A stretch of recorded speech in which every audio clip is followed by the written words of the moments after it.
Hey guys, this is Lala Legacy and welcome back to another episode of 1000 Lies. So before we jump in, if you haven't already, hit that subscribe button because that would mean the whole world to me, and after this video, if you like it, hit that like button too. Alright, let's jump in. After another of our usual incidents, we enjoy a free hour between classes, during which we must spend time studying. Ziva takes the opportunity to get closer to me, sitting directly in front of me and dropping her books on my desk. If your idea is to actually study, you're heading in the wrong direction. The one with good grades is Aussie. What's wrong with you guys today? Thinking that I'm some kind of model? You know precisely why I'm here, Indian. Are you still mad about before? You know I love teasing you, so I wasn't going to do anything. Well, nothing lethal at least. Mad? Quite the opposite. You've shown a proximal attitude that I've never seen before. It's amazing progress. I think I'm getting closer to a diagnosis now. I'm starting to believe that you're the one in need of a psychologist. First, it was the vegan thing, and now it turns out that you're a masochist too. I should have seen that coming. What do you mean? I'm not a masochist, and those have nothing to do with each other. Since when was being hungry fun? You see? They're totally related. A total masochist. I've told you a million times that... Forget it. I know you're only trying to annoy me. Annoy you? It's just your imagination. I'm the traveling oasis, the shoulder to cry on for the dying man. Right before you got here, I was helping Aussie get through one of his hardest times yet. What kind of problems can Aussie have anyway? Something about his role and tastes in women? I remember him saying something about perky things, but nothing else. You aren't even trying to sound interested. You may not take Aussie seriously because of how lively he normally is, but you should take other people's issues in love so lightly. I said perky things, not love issues. They may belong to the same category depending on the situation, but not in this case. Indian, the concept of romanticism can vary from one person to the next. Each is free to love in their own way, no matter how loadish they may be in the process. You aren't taking into consideration the number of victims they can leave behind. Come on, don't exaggerate. Deep down, Aussie is actually wonderful in his own way. Anyone who's with him will surely be lucky. Yeah, everything is happiness and rainbows until someone gets hurt. Aren't you supposed to be super busy preparing 1,000 things for the graduation parties? That's what you've been telling us all week. Don't try to change the subject. All the grad plans are under control. I'll assign more work as it comes. Let's get back to what concerns me. Why would anyone get hurt? We're talking about Aussie. Everything ends badly with him. You know, like the hedgehog dilemma. It may be really cute, but you can't get close without being poked. Aussie is one of those people who's mostly concerned only with himself and doesn't realize how big his spines are. I don't mean that in a bad way, it's just that you're giving him too much credit. I'm sorry, guys. Cat hair in my throat. But this way, it's more interesting if they manage to finish the puzzle, don't you think? Puzzle? The opposites, contraposition, the anima and animus syzygy? Where each term represents the true unconscious of women and men, respectively. Well, we shouldn't take the gendered part of it too seriously nowadays. It's mostly a way to exemplify it. You're gonna start one of your boring speeches, right? That's not true. It's really interesting. You must consider it a part of the collective unconsciousness. I mean, like a part of us that we absorb from the outside without realizing it. Ziva taps on my desk with her index finger 3 times before pausing. She takes a second to think and rolls her eyes until she finally decides how to proceed. One way of looking at it is as if you've started in a vacuum on a blank canvas. Your possibilities are infinite. You could fill that vacuum any way you want. However, you have to choose. Decide what is most important to you and what isn't. Basically, find something to love. But how do you know what to love? Every single action in the world creates a contrary and incomprehensible part of us that tells us that which we wish to possess. The target of our affections is forged deep inside of us, without our consent, as intangible as our very soul, but more real than it. We only realize it when it becomes large enough that we must sacrifice those infinite possibilities we were given at the beginning to follow after that new direction. Although it's normal in the beginning to not really know what it is that you desire, which once again makes the target inside of us change. Living on until our next chance, ripening until we choose to fall in love again. And when the animus inside of you finally finds its corresponding anima, the pieces of your puzzles will fit together. When the spines of the two hedgehogs perfectly fit between each other harmlessly. With a frisky wink, Ziva ends her lecture, attributing herself a new victory. I rest my chin on the palm of my hand, displeased with how I always end up having to put up with her insufferable chattering. Why? Oh, hold on. I have something in my eye. Probably cat hair. Why? My whole life has been a lie. I thought the animus was those Japanese cartoons. Boy, anime. That's anime. Can you ever take anything that I say seriously at all? Your spines are too long, so I'm scared. Please understand. If you say so, Indian, then it must be true. The bell signifies study hours end. All of my classmates start picking up their belongings and getting ready for the next lesson. Ziva is no exception. With her arms full of textbooks, Ziva closes her eyes and tries to remember an important quote, one she knows with extreme precision. Where love rules, there is no will to power, and where power predominates, love is lacking.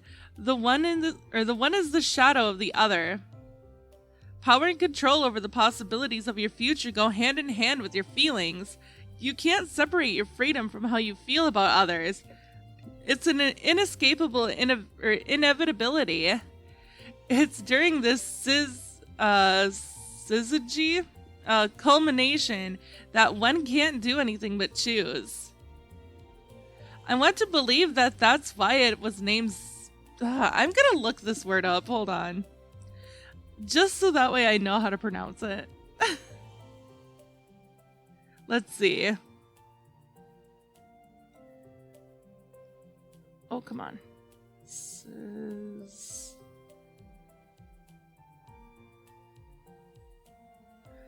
Alright, let's see. Oh, I was pronouncing it right. Syzygy. A conjunction or opposition, especially of the moon with the sun. Okay. Okay, I want to believe that that's why it was named the syzygy. It's not a word of psychological origin, you know. Yeah, apparently it's of astronomical? I think after cleaning up, Ziva takes the rest of her books under her arm. Yeah, I know. Yeah, see, astronomical. Syzygy is an astronomical term.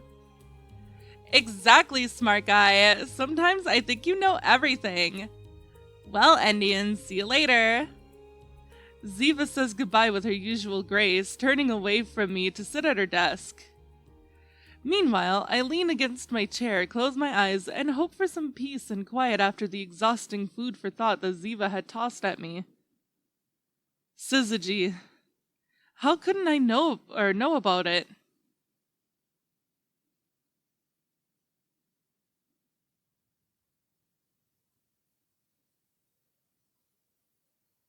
The doors to the library open. It took you forever. For a second, I was worried that you would never get here. Then I realized that nothing of value would be lost if you suddenly disappeared, so I forgot about it. Oh, ha ha ha. Every afternoon, after walking through the doorway, that woman graced me with one of her insults.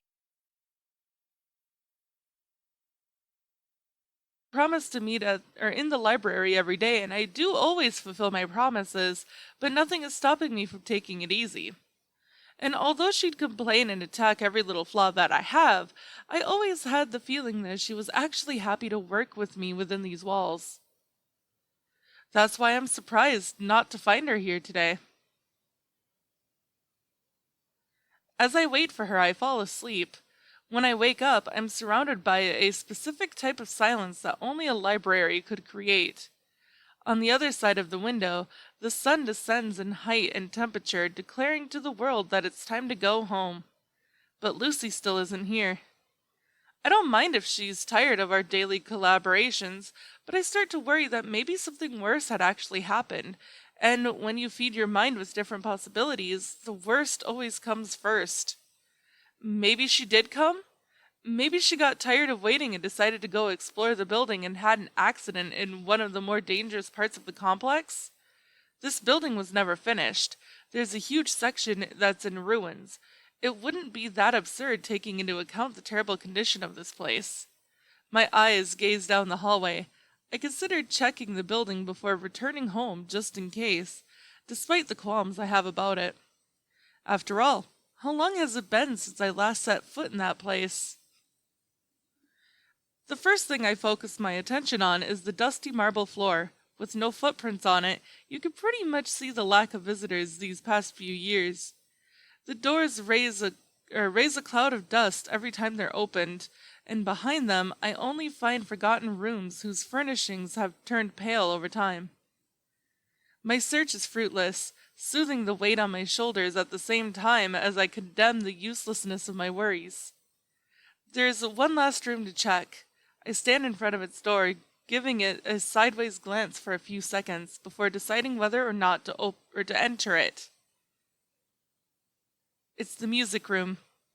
Inside, I only find an old blackboard with the soft vestige of musical notes drawn between the lines of a staff. There are also some disorganized chairs and tables scattered carelessly around the rickety room, and a modest upright piano set in the center of the room that had long ago accumulated the sounds of apprentices, professionals, and their instruments. I take a seat in front of it, uncovering the two-colored row that makes up the keyboard. Unexpectedly, my fingers begin to move on their own as they search for the keys. The first thing that comes to my mind is a melody. "Hey, Giovanni Macaroni, where are you?" Or that's what I thought until the shouts of a certain missing someone make me return to reality. "Why? What are you doing here?" Lucy peeks her head out from the entrance, checking her surroundings before entering. "I've been looking for you. Where have you been? I've told you a million times already how dangerous it is to go into this building." "Oh, here and there. Nothing important. I got here just now, and when I saw the door to the hallway opened, I thought you were around here, so I came to take a look." "I didn't know that you could play the piano. You're full of surprises, McPizza." I reply to her as I stand up and make my way over to the entrance. I can't play. My fingers aren't good enough for any instrument, it seems. Not to mention that this heap of junk must be totally out of tune by now. Lucy blocks the path to the doorway with both a penetrating stare and voice. "Then what were you trying to do, if I may ask?" I sigh and answer while I gesture for her to get out of the way. The same thing that some untalented girl does when she tries to draw. Lucy smiles, moving aside to allow me to pass. "You should be more polite to that lady, Calzone. She's quite talented." I'll keep that in mind for after she decides to call me by my name. And what's the deal with Italian food names today? "Nothing, I'm just hungry." A giggle echoes within the deserted hallways as we return to the library, cheering me up about the unfounded worries I had suffered this.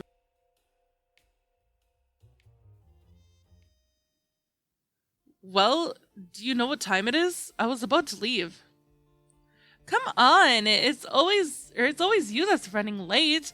I had some stuff to do today, so I was a bit late myself, but nothing too bad. A bit? I'd like to know what had you so busy that it made 3 hours seem to be only a bit late. If I could tell you, I wouldn't have to call it stuff. What happened to that philosophy of yours about sharing secrets? Are you gonna tell me that some are more valuable than others? Secrets are as valuable as your determination to protect them. You know what's not a secret? That I'm going home. It's late and your stomach is already growling. We don't have electricity, so you can't see anything once it's dark outside, so it's not like there's anything else to do. You're leaving already? I'd at least like to see if you progressed yet, and I could show you some of my drawings. Look at the spot you usually sit at. It takes a second for Lucy to understand, but once she realizes it, she finds a plastic folder with some sheets of paper inside of it. It's the second chapter! You told me that you didn't even start it! It's not like I was especially inspired, but I managed to write something. You could tell me what you think later.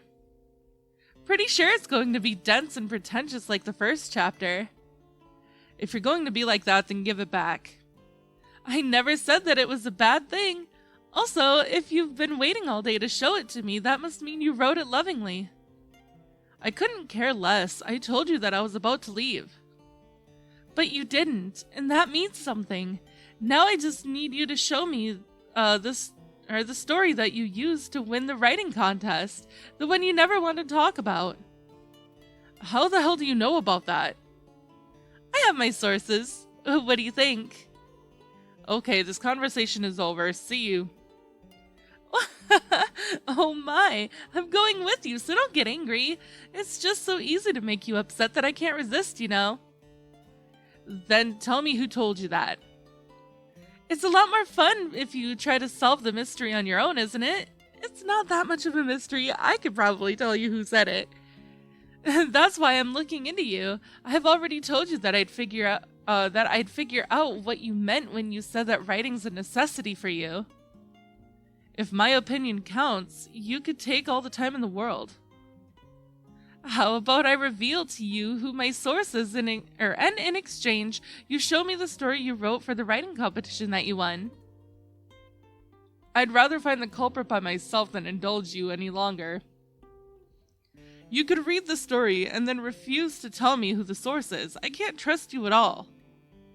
As you wish, but I'll leave the offer open in case you get tired of searching. You aren't the only one who fulfills their promises, so have some faith in me. Just so you know, I don't believe that two people can truly be friends until they share a promise. I thought it was a secret that they had to share. Well, that's just between you and I.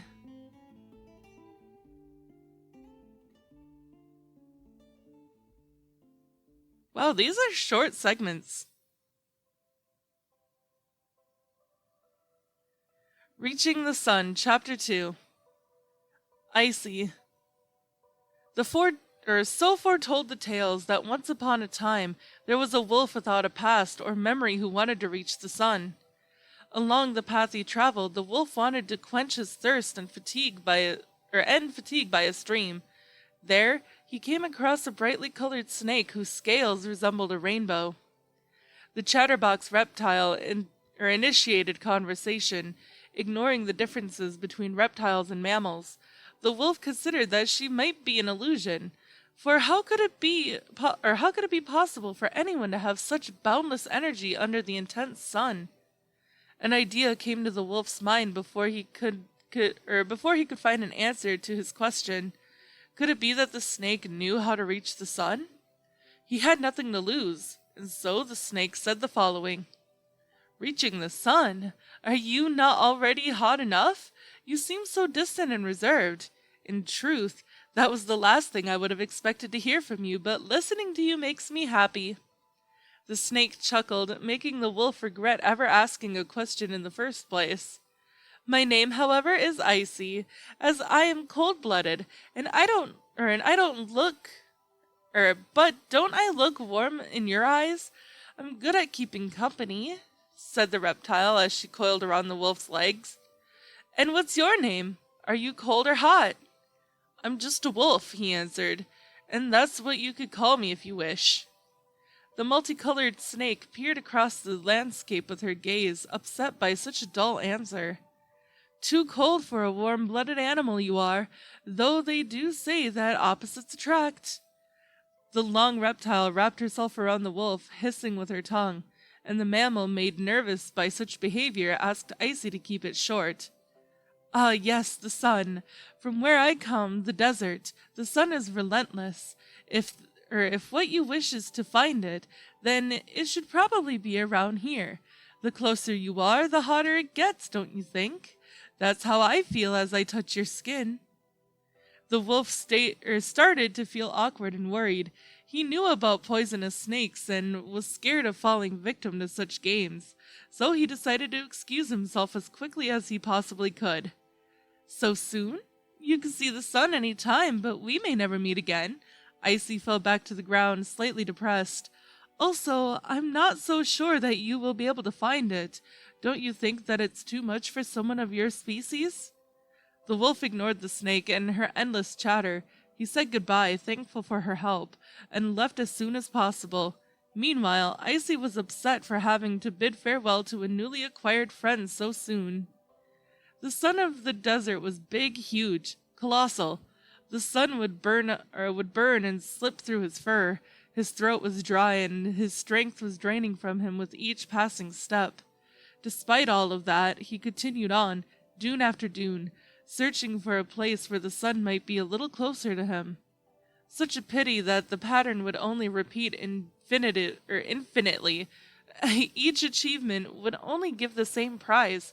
The only difference was how hot the sun would become, or was how the sun would become more ruthless. What did he do to deserve this? Why that punishment? Something so cruel couldn't possibly bring any joy. The wolf fell to the ground, weakened and defeated. The sand started to cover him little by little, and he thought that he'd die there, buried until eventually melting away on that very spot. The snake was right. He was a warm-blooded animal, so that's why he lost before it ever began. And now he could only close his eyes and give up. Later on, however, he woke up when he felt a breeze that was different from the others. It was cold. The wolf opened his eyes and realized that night had come. Nights in the desert were cold, contrary to the days. He looked towards the sky, and there, once again, was the moon, bringing to him a present that his plentiful fur needed in saving his life. Now he could only smile, happy for the company that the moon was offering him. What could he do in return for her, he wondered. So he gathered air in his lungs and raised his head, determined. And a resounding howl covered the sea and the skies with profound gratitude. He foretold the tales that once upon a time there was a wolf without a past or memory who wanted to reach the sun.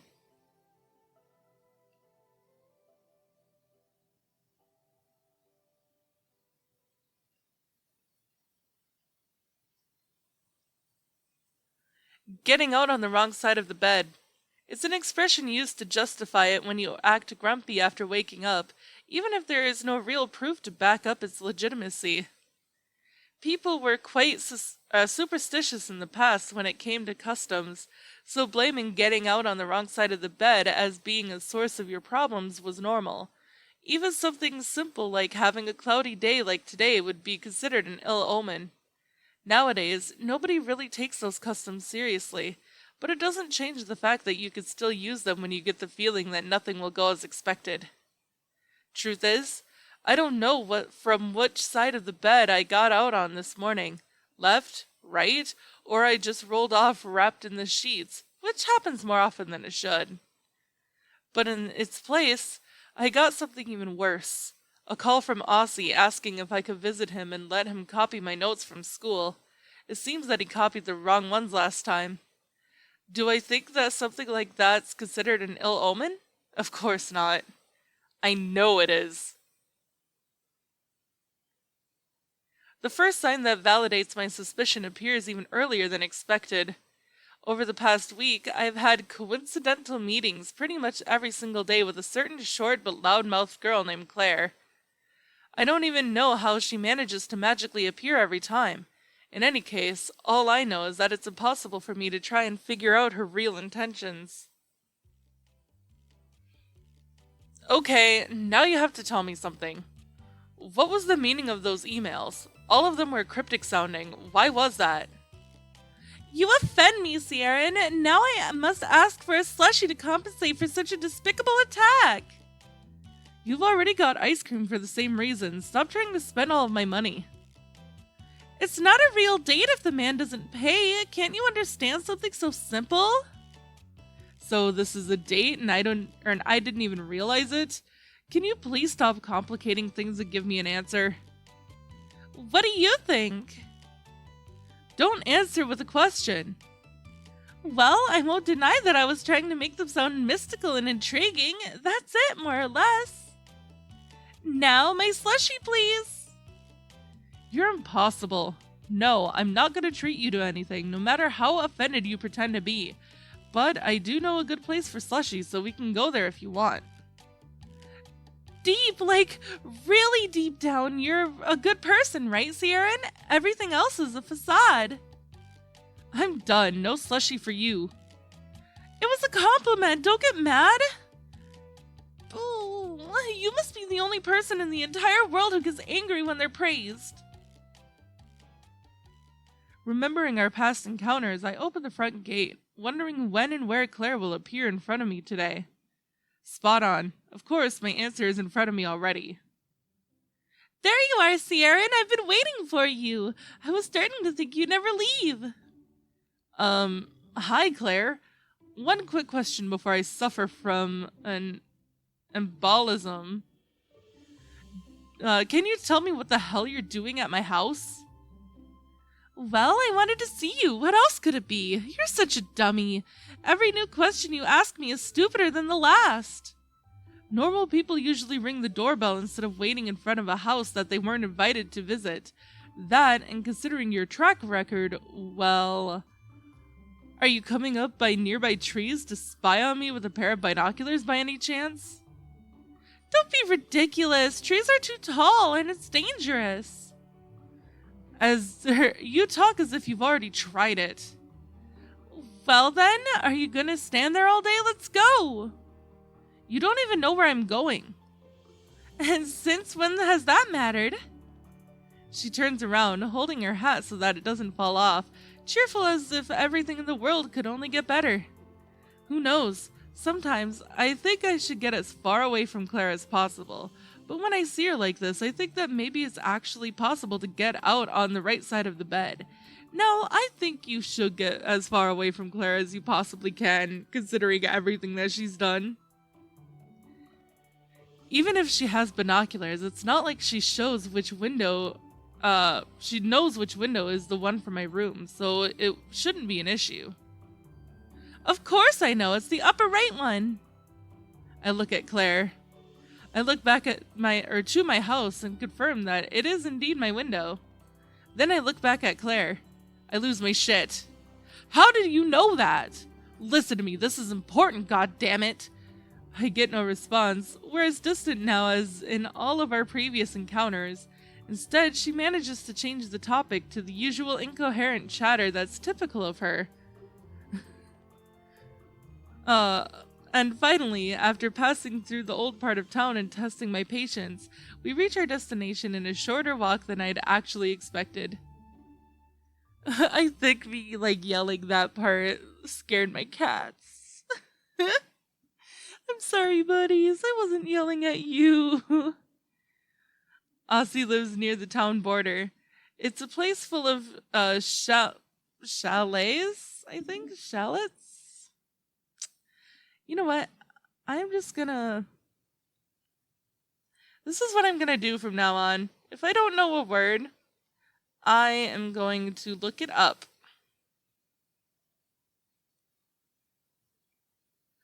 Chalet? Yeah. chalets that some time ago were occupied by a lot of retirees due to the abundant golf courses and good weather. I mean, I know the word, I just didn't know how to pronounce it properly. When I ring the doorbell, no butler comes to greet me. Far from it. It's Aussie who, with a nervous voice, invites me over the telecom device to enter since the door is apparently already open. Despite being wealthy, Aussie's family doesn't indulge in much beyond what you could see at first sight. It's not like they need to anyways, considering the short amount of time they usually spend in one single place. Even the interior feels empty when I enter. It's filled with darkness and silence. It's nothing compared to the noise you usually hear at my house. Press any switch in my house and you'll find the exact disorder and chaos one would expect from a home filled with teenage girls. Here, however, as soon as I turn on the lights, surprise! I take it back. Yes, today's my birthday.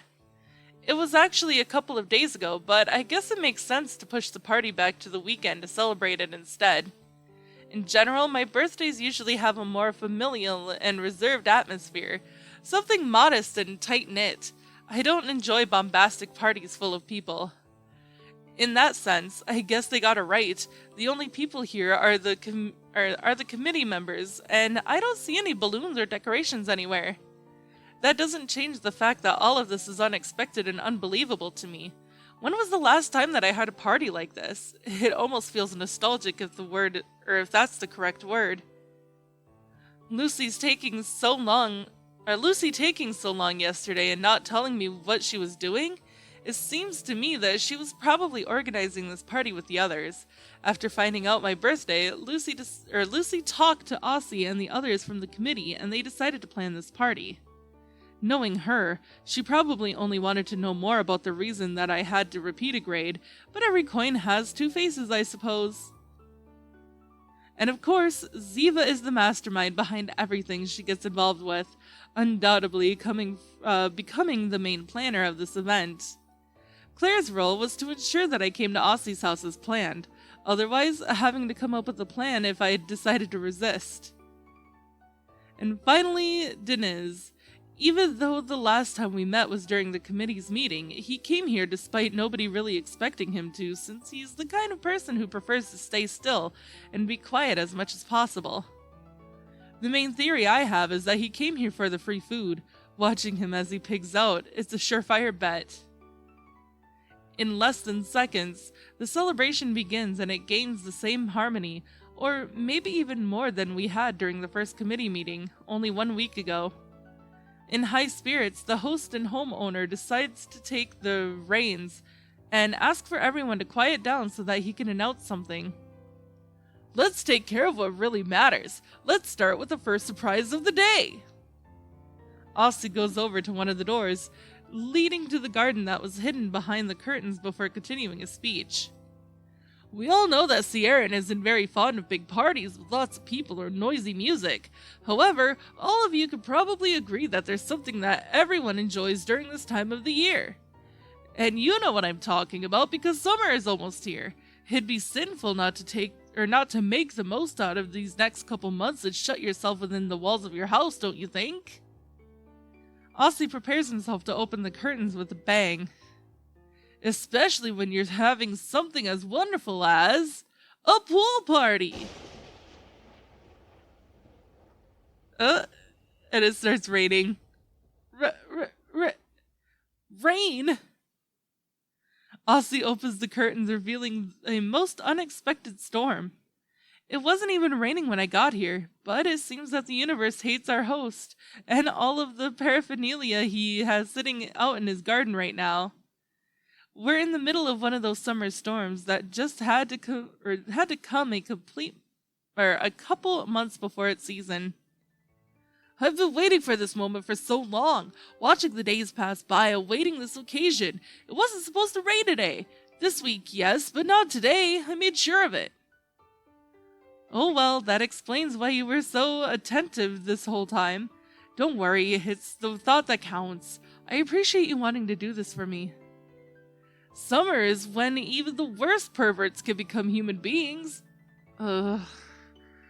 No, stop. Aussie. You're ruining everything. When swimsuits are the perfect excuse for women everywhere to show off their assets, no.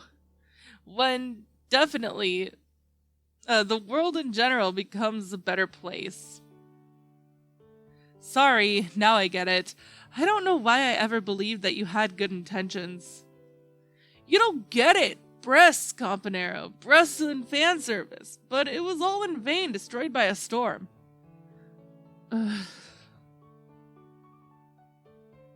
My perfect dream would still never be realized, and my forsaken soul must pass on to the afterlife. And that is how Aussie dies, leaving his motionless body on the carpet. You could have tried to hide your plan before dying, you dumbass. All the girls could hear you. Don't worry, we already knew about Aussie's true plan. He gave us calls to make sure that we'd bring our swimsuits along, and by then, he was already switching out other words for breasts and boobs. He's a lost cause. Yeah, he sure is. Then I wasn't just imagining it. With me, he kept asking to see my ID like every 2 seconds for some reason. Seriously? I didn't get it. He didn't mention boobs or anything like that to me. What's wrong? Why are you all looking at me like that? Leaving aside Lucy's sudden spurt of innocence, everyone's eyes return to our host. He manages to revive himself, giving meaning to the phrase, "A bad penny always turns up." And the first thing that he does is take me hostage to talk about his treacherous plan. Campanero, we came here to see lots of boobs, and that's what we're going to do. Never give up. Speak for yourself. I came here to lend you my notes. By the way, don't you want them? I have them with me.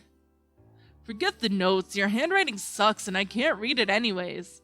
I've come up with the perfect way to give you the ideal party and for me to see boobs at the same time.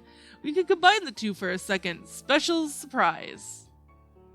Second surprise? What are you planning and why does it sound terrible? You won't say that after you discover what it is. I'm pretty sure I will. Aussie calls for everyone's attention and they respond with a hesitant gaze. Please listen to me. The first pool event has been cancelled for reasons out of my control. However, and I think everyone will agree with this, it would be a pity not to show off your swimsuits after bringing them all the way here. I don't really mind. It's not like I feel the urge to show off my body like this to some kind of human exhibition or something. Yeah, who cares? We'll have the entire summer to go to the pool again later. The important thing now is to have fun. Doing anything with a swimsuit except swimming is stupid. I'll never understand people who go to the beach or pools and don't even touch the water. Stop talking as if you're all fatties. What the Every hot girl is legally obligated to show off her hot bod. Actually, no, she's not. I can't with him. Him doing this literally makes me want to stop playing the game altogether. But I guess we'll continue. So we're going to play a game instead. In particular, it's the favorite game of a birthday boy here. You won't deny Sierra some fun after he came all the way to this party, right? The atmosphere in the group declines since nothing good can come from a perverted mind, but being my favorite game and not Aussie's, it might not be so bad. Then why am I still getting chills running down my spine? Everyone already knows about Sierra's betting and gambling issues, am I right? Hey, they aren't that big of a problem. It wouldn't be healthy to bet money with him being here. And this game has a perfect variation so that all of us can win. Everyone in the room exchanges odd looks, already getting a good idea of what Aussie is probably planning. Me too. Then our host takes us next to a large folding screen, behind which he has been hiding the second event that we've been waiting for. Prepare yourself, or prepare your best surprised faces because we're going to play. He, he folds the large screen in, revealing a makeshift game room with a large poker table as the main attraction. Yup, that's what I thought. We all stand still with our jaws on the floor, and Aussie takes the opportunity to press a button which starts playing thematic music to make it seem even more like a casino.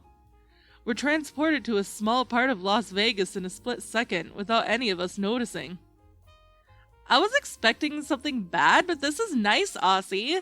I was pretty scared when you said you had everything under control. Poker? Is this your favorite game?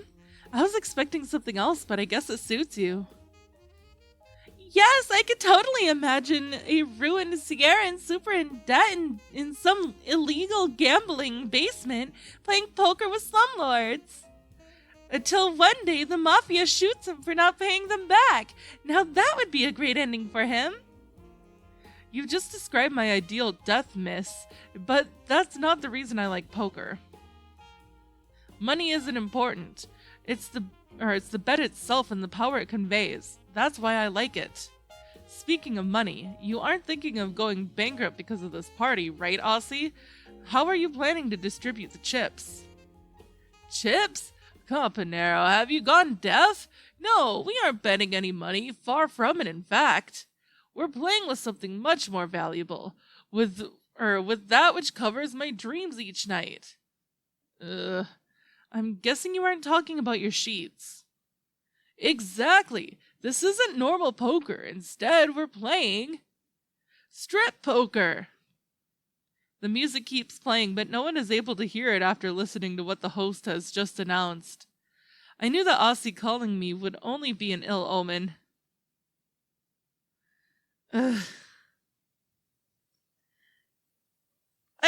Okay. So, last episode when he was all like, it doesn't matter if they have a disability and stuff like that. Like, yeah, all that is good.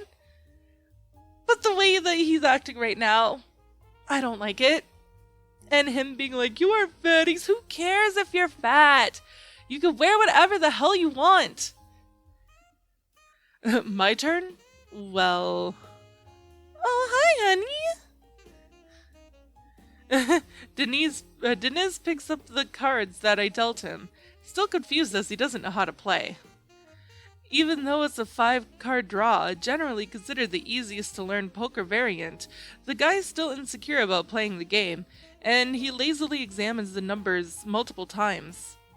Look, I don't know. I don't play poker. I stick, fold, or whatever the word is. This is too complicated. Yep, Aussie somehow managed to convince all of us to play.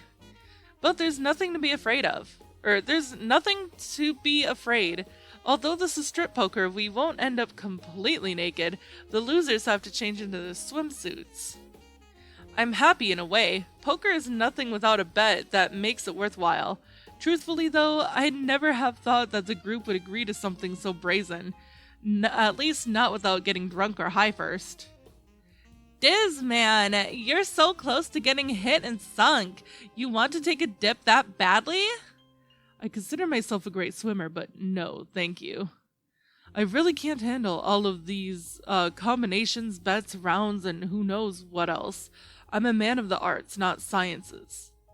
And like every other artist, you'll end up in ruins while I take the jackpot.